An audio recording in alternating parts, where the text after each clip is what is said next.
इन परियों ने कैसे बदली एक इंसान की तकदीर, आइए देखते हैं। और पास वाले गांव में एक दर्जी रहता था।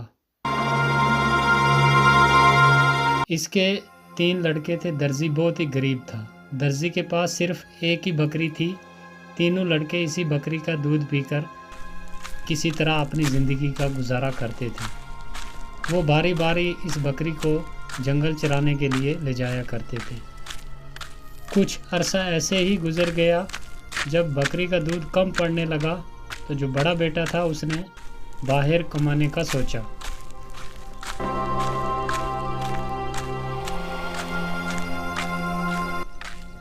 फिर वो बाहर कमाने के लिए चला जाता है। वो चलता रहा।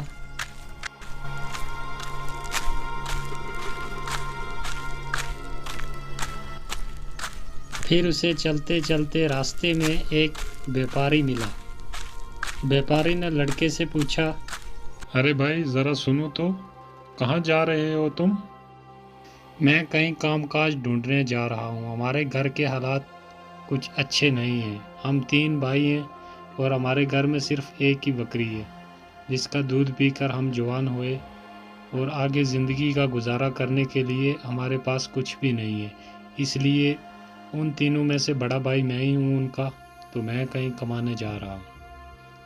अरे अरे अरे, आपकी तो बहुत दुखी कहानी है भाई। देखो मेरे पास काम है, मैं एक व्यापारी हूँ और ख़रीदो फरोख्त का काम करता हूँ। सामान खरीदता हूँ और बेचता हूँ। क्या मेरे पास नौकरी करोगे तुम? हाँ, क्यों नहीं। मुझे तो काम ही करना है। अगर आप मुझे काम पे रख लें तो इससे मुझे और अच्छा क्या चाहिए। ठीक है, तो आओ मेरे साथ चलो। ये बोलकर व्यापारी उसे अपने साथ लेकर चला गया। व्यापारी ने लड़के को अच्छे तरीके से खरीदने और बेचने का काम सिखा दिया। लड़का अपना काम बहुत ही बड़ी ईमानदारी के साथ, मेहनत के साथ करता। थोड़े दिनों में व्यापारी के काम को बहुत आगे बढ़ाकर ले गया और व्यापारी बहुत खुश हुआ उसकी मेहनत को देखकर उस पे बहुत खुश हुआ। और व्यापारी पहले से भी बहुत बड़ा अमीर हो गया। जब काम करते करते कई बरस गुजर गए तो एक दिन लड़के ने व्यापारी से कहा, मालिक मुझे छुट्टी चाहिए कुछ दिन के लिए, मैं अपने घर जाना चाहता हूँ। काफ़ी अरसा गुजर गया है आपके पास काम करते करते, तो मैं सोचता हूँ कि एक बार उनसे मिलकर आ जाओ। हाँ, ठीक है, कल तुम्हें छुट्टी मिल जाएगी। तुम कल सुबह चले जाना, ठीक है। और हाँ, एक बात, तुम्हारी ईमानदारी के बदले मैं तुम्हें एक अजीब व गरीब गधा देता हूँ। ये गधा अपने साथ ले जाओ। इस गधे की खूबी ये है कि जब तुम इसके मुंह पर थैली बांध कर कहोगे उगल, तो ये सोना चांदी फौरन उगलेगा।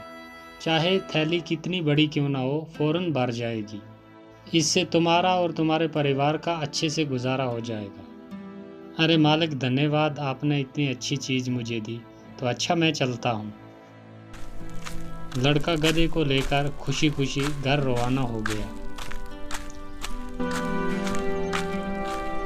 चलते चलते रात हो गई। लड़का एक जगह रुक गया और इधर उधर देखने लगा तो उसे एक मकान नज़र आया और उसने सोचा कि रात यहाँ ही रुक जाता हूँ, सुबह चला जाऊँगा।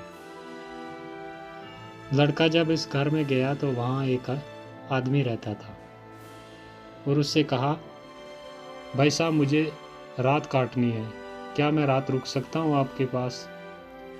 हाँ भाई, क्यों नहीं, ये मुसाफिर खाना ही है। आने जाने वाले लोग जो भी होते हैं रात इधर ही रुकते हैं, आप भी रुक सकते हो, कोई दिक्कत नहीं। अच्छा, तो फिर भाई मेरे लिए अच्छा खाना लेकर आओ। जो आपके पास सबसे अच्छा खाना है वो लेकर आओ मेरे लिए। लड़के ने अच्छे पकवान मंगवाए, अच्छे खाने जो उसके पास थे। ठीक है, तुम इधर आराम करो, मैं तुम्हारे लिए खाना लेकर आता हूँ। अरे ये लो, तुम्हारे लिए खाना आ गया, अब खाना खाओ और आराम के साथ सो जाओ। खाना खाने के बाद उस लड़के ने कुछ सोने के टुकड़े उस आदमी को दे दिए और वो बड़ा खुश हुआ और सोचने लगा कि ये सोने के टुकड़े इसके पास कहाँ से आए। हो ना हो, लेकिन इस गधे में कोई खूबी ज़रूर है। ये सोचकर वो आदमी जागता रहा। जब लड़का सो गया, उस आदमी ने वो गधा चुरा लिया और उसकी जगह दूसरा गधा आनकर बांध दिया। लड़का सुबह उठा और उसने गधा साथ लिया और चल दिया। लड़के को कोई पता नहीं था कि उसका असली गधा जो अपना था वो चोरी हो गया। जब वो खुशी खुशी घर पहुंचा तो उसे देखकर उसका बाप और भाई जमा हो गए और खुशी खुशी बातें करने लगे। फिर बाप ने बेटे से कहा, बेटा परदेश में क्या क्या सीखा? पिताजी, व्यापार का काम सीखा, खरीदने और बेचने का काम सीखा। मैं एक व्यापारी के साथ नौकरी करता था। अच्छा, अरे वाह। फिर हमारे लिए क्या लाए हो? मैं आपके लिए ये गधा लाया हूँ। अरे बेटा, गधा लाने की क्या ज़रूरत थी? ऐसे सैकड़ों गधे यहाँ मारे मारे फिरते हैं। नहीं पिताजी, ये कोई मामूली गधा नहीं है। इसमें बहुत ही एक खूब बात है। वो क्या खास बात है बेटा, ज़रा हमें भी तो बताओ। पिताजी, इसमें ख़ास खूबी ये है कि इस गधे के मुंह पर अगर एक थैली बांध दो तो इसको बोलो उगल, तो ये फौरन सोना चांदी उगलता है, और थैली कितनी बड़ी हो फौरन भर जाती है। तो ये एक जादुई गधा है। जब ये बात बेटे ने बोली तो बाप उसकी तरफ बड़ा शक की नज़रों से देखता रहा और सोचता रहा कि ये क्या बोल रहा है, क्या ये सच हो सकता है। आखिरकार लड़के ने अपने बाप का शक दूर करने के लिए अपने भाइयों को पास खड़े बुलाया और लड़के ने उस गधे के मुंह पर थैली बांध दी और कहा उगल। लेकिन गधा जहाँ का तहाँ वहीं खड़ा रहा। लड़के ने कई बार बार कहा कि उगल, लेकिन नतीजा कुछ भी ना निकला। थैली जैसे ही खाली थी वैसे की वैसे ही रही और गधा चुपचाप खड़ा रहा। और लड़के की समझ में आ गई बात कि जहाँ मैं रात ठहरा था उस आदमी ने ज़रूर उस गधे मेरे को चोरी कर लिया और उसके बदले मुझे ये दूसरा गधा दे दिया। और लड़का बाप के और भाइयों के सामने बहुत शर्मिंदा हुआ। फिर लड़के ने अपने बाप को और भाइयों को अपना सारा किस्सा सुनाया, जैसे वहाँ से चला था, व्यापारी ने उसे क्या बोल कर दिया और वहाँ उसने अपनी आँखों से भी देखा था। फिर वो जहाँ रात रुका और उसके साथ क्या हुआ, सब हाल सुना दिया अपने बाप को और भाई को। ये सुनकर तो अब दूसरे भाई ने सोचा कि अब मेरी बारी है, मैं कहीं कमाने जाता हूँ। तो वो निकल जाता है सफ़र पर। वो बराबर कई दिन चलता रहा। दिन में चलता और रात को एक पेड़ के नीचे सो जाता।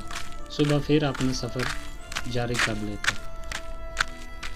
फिर एक दिन चलते चलते उसे एक बुढ़िया मिली जो एक नदी के किनारे एक छोटी सी झोंपड़ी में रहती थी।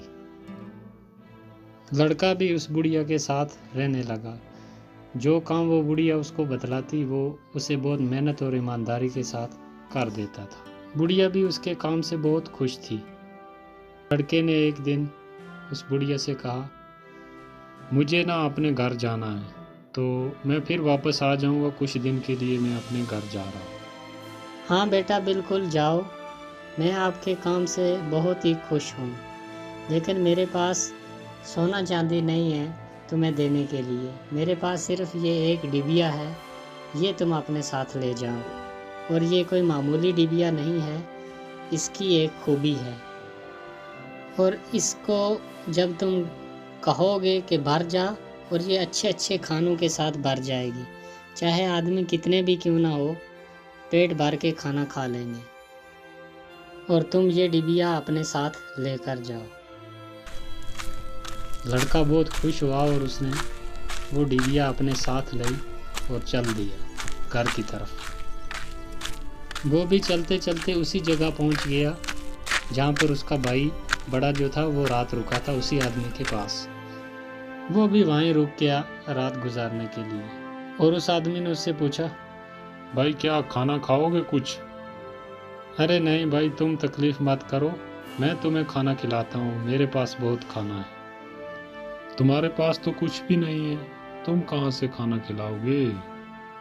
लड़के ने अपने पास से वही डिबिया निकाली और जैसे बुढ़िया ने बोला था वैसे ही उसने बोला जब, तो वो एकदम भर गई अच्छे अच्छे खानों से। तो जब दोनों ने मिलकर खाना खाया तो उस आदमी की फिर नज़र बदल गई। उसने कहा कि ये डिबिया मामूली नहीं, ये कोई ख़ास डिबिया है, और वो उसे छुपाने की तरकीब सोचने लगा। लड़का काफ़ी थक चुका था, खाना खाने के बाद वो सो गया, लेकिन वो आदमी जागता रहा। वह असली वाली डिबिया जो थी वो उसने चुरा ली और उसकी जगह वैसे की वैसे ही एक डिबिया रख दी। और लड़का उठा और सुबह अपनी डिबिया साथ ली और घर की तरफ चल दिया। चलते चलते वो भी खुशी खुशी जब घर पहुंचा तो उसे भी बाप भाई देखकर बहुत खुश हुए, क्योंकि वो भी कई बरस के बाद वापस आया था। फिर ढेर सारी बातें की, सफ़र में क्या कुछ हुआ सब एक दूसरे के साथ बात की उसने। आखिर उसने अपनी उस डिबिया की खूबी जो थी वो बताई कि इसकी ये खूबी है, ये मामूली नहीं है, ये बहुत ख़ास डिबिया है। तो बाप ने सुनकर इनकार कर दिया कि ये भी गधे की तरह ऐसे ही निकलेगी, तुम भी बड़े भाई की तरह ऐसे ही झूठ बोल रहा है। और फिर वही हुआ जो गधे के साथ हुआ था, क्योंकि गधा भी असली नहीं था और ये डिबिया भी असली नहीं थी।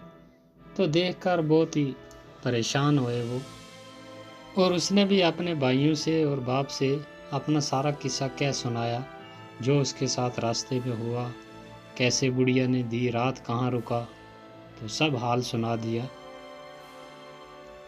फिर तीसरा भाई सफ़र पर निकला। अब कहानी का मोड़ आया असली।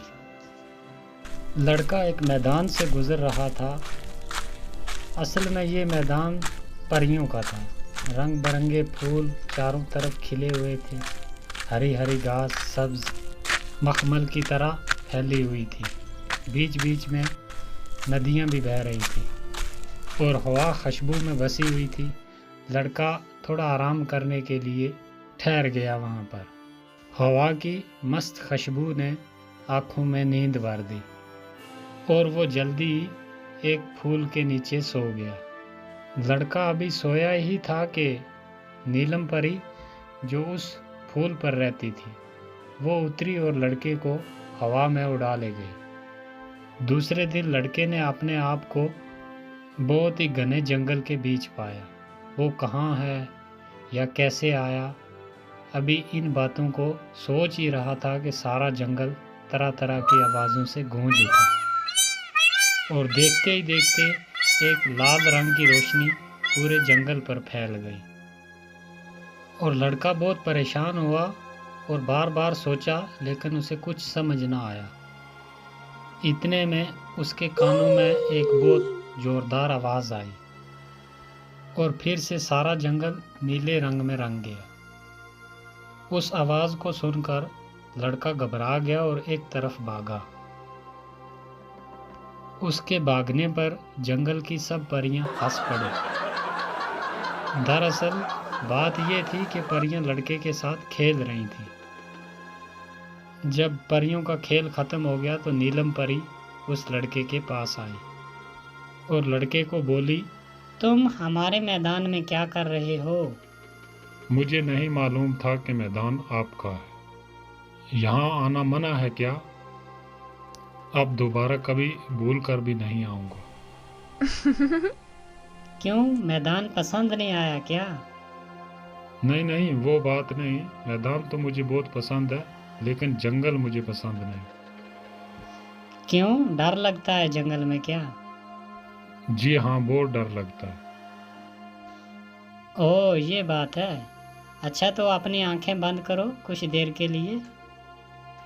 और इधर लड़के ने जैसे ही अपनी आंखें बंद करी, नीलम परी ने अपना आंचल लहराया और सारा जंगल जो था वो मैदान में तब्दील कर दिया। और लड़के ने आंखें खोली और उस मैदान को देखकर उसकी जान में जान आई। और फिर जब लड़के को थोड़ा होश आया तो फिर नीलम परी ने उससे पूछा, तुम कौन हो और कहाँ जा रहे हो? यहाँ तक कैसे पहुँचे? फिर लड़के ने सारा किस्सा सुना दिया कि हम ऐसे ऐसे 3 भाई हैं, उनके साथ ऐसे धोखा हुआ। पहले के साथ उसका गधा चोरी कर लिया, फिर दूसरे भाई की डिबिया चुरा ली, तो अब मैं वो वापस लेने जा रहा हूँ। परी ने ये सुनकर अपनी छड़ी हिलाई और वहाँ पर जिन को बुला लिया। क्या हुक्म है मेरी मलका? मैं हाजिर हूँ, आप हुक्म कीजिए, मेरे लिए क्या हुक्म है? फिर परी ने हुक्म दिया जिन को कि जाओ तुम एक आदमी के पास, उसने गधा चुरा लिया है, वो वापस लेकर आओ, और एक इस आदमी के भाई की एक डिबिया है, वो भी वापस लेकर जल्दी मेरे पास आओ। तो जिन हुक्म पाते ही वहाँ से उड़ गया। यहाँ कुछ ही देर गुजरी थी कि जिन वापस हाजिर हुआ। उसने वो गधा भी और वो डिबिया भी, दोनों चीज़ें वापस लेकर आ गया।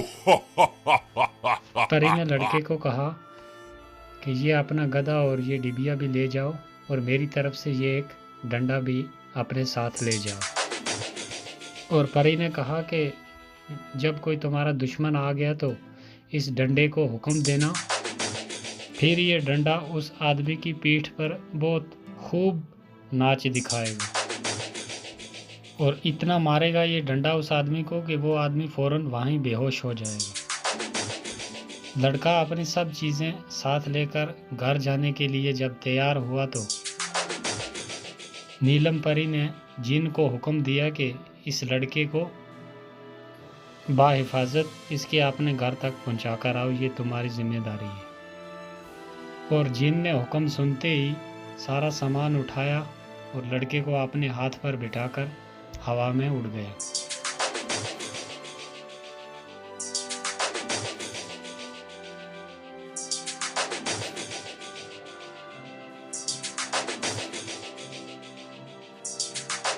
जब सारा सामान लेकर घर पहुंचा तो घर वाले भी बहुत खुश हुए और वो भी उसके आगे अपनी खुशी खुशी ज़िंदगी गुजारने लगे।